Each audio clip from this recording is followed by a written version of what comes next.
So what's up guys, welcome back again to another vlog. So ngayon guys, January 19 na. So ngayon na yung ating Yabangan Night. So tapos na nga gawin yung ating owner. Kaso nga lang mayroon tayong problema kasi hindi namin napalitan yung PCB nung sa unahan ng gulong. 100 kasi yung akin sa binili ko.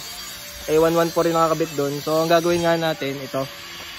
Yan. Ito na lang gagamitin natin. Dapat nga yung kay Cap, kaso lang ano yung kay Cap? 100 din ano? 114 din pala yung kay Cap. Kaya yun na lang yung gagamitin natin. Ito na nga yung owner natin. Nagana na siya.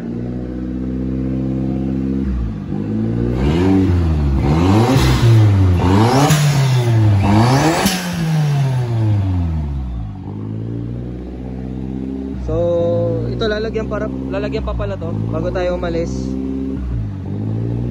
Yan. Kasi itong ating torotot na to, hindi pa siya nakakabit.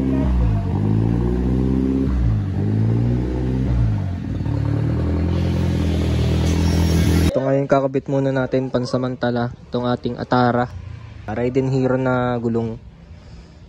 Yan. Ito yung labas niya. Kuya Mac, ayos ka pa ga? What's up? Pagod na. Pagod na yan. Hindi na makangiti. Ay, ito motor yan. Utang ang motor yan. Parang si Didi. Sino yung motor na yan? Yan, nagpalit na sa black top.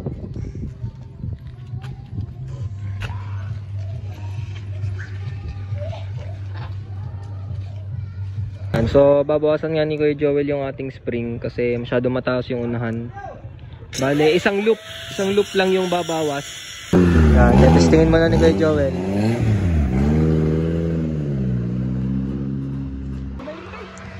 So guys, nasabog yung tubig niya. Pero hindi mainit yung radiator, yung makina lang yung mainit. And so hindi natin sure kung may kakarshow pa natin to. Kasi tinesting ni Kuya Joel kanina yung transmission kung okay nga. Tapos yun, biglang nagkaganon. Ano yung nagkakagay?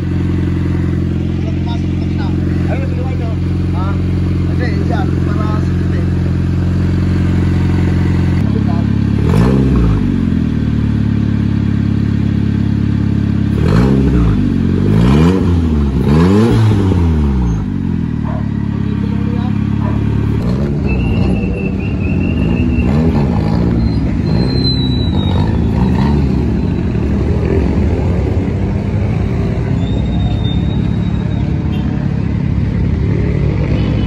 Akong bubus. Umayapakan. So ito nga guys, ngayon nagpapagas muna tayo dito sa Fuel Express. Yan. So buti na lang na-ayos natin kanina. So nagkaroon lang pala ng bara yung sa ating daanan ng tubig. So buti na lang. Kasi minsan nga lang mangyari tong Yabangan Nights. Tapos muntik pang hindi matuloy. Kaya buti na lang. Thanks God. Yan.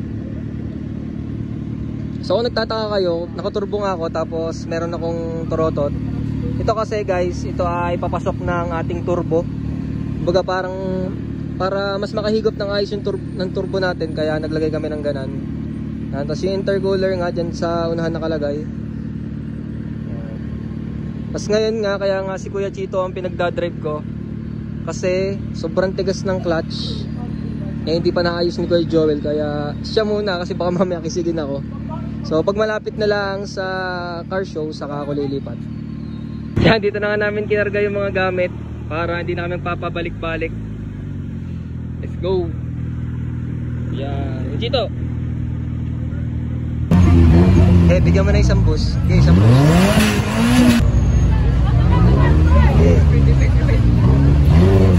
Layo-layo pa.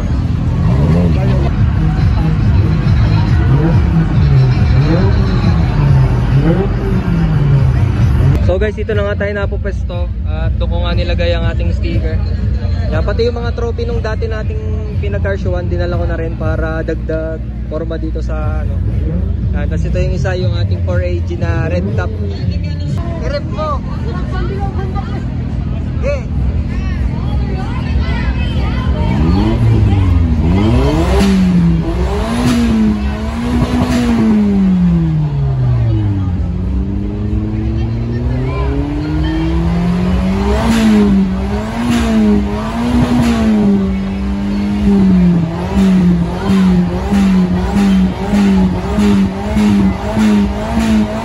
guys, nandito yung kulay pink. Ito yung tinatakbo sa Clark. Yo, tabas to. Totoy Ramos Racing.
Wala ba akong stop? Bali ginagawa ko nung ulit. Guys, may baliw! Ayoko po ng parang matinding na sa akin.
So, good morning guys.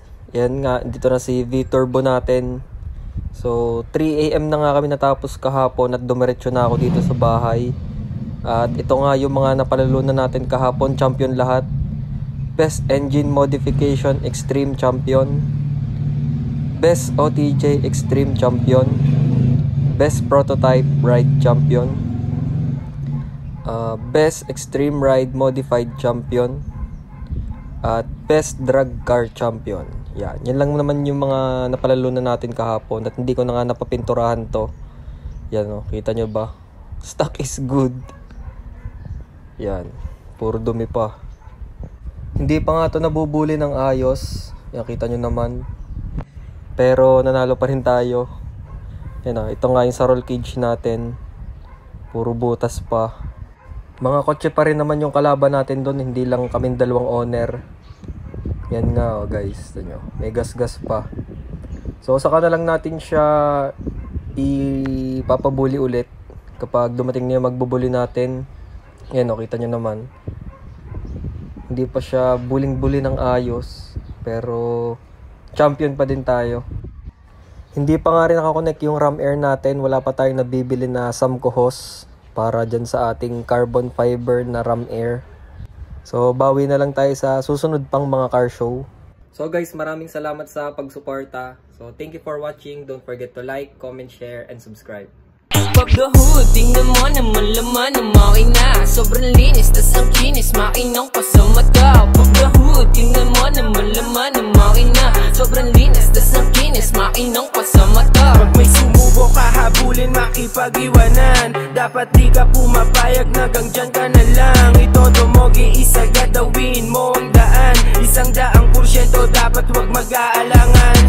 O paano simula na kahilera na tamiya. Kultura pinapasok, pinubuhay sa eksena. Mabuti kung garute, taga-suri mo ng pyesa. Sa kalsada, gay humabol pag naiwang ka pasensya. Sobrang baba, walang sayad, makina solid yung tono. Nagmo-modify ng owner, iba din yung talentono.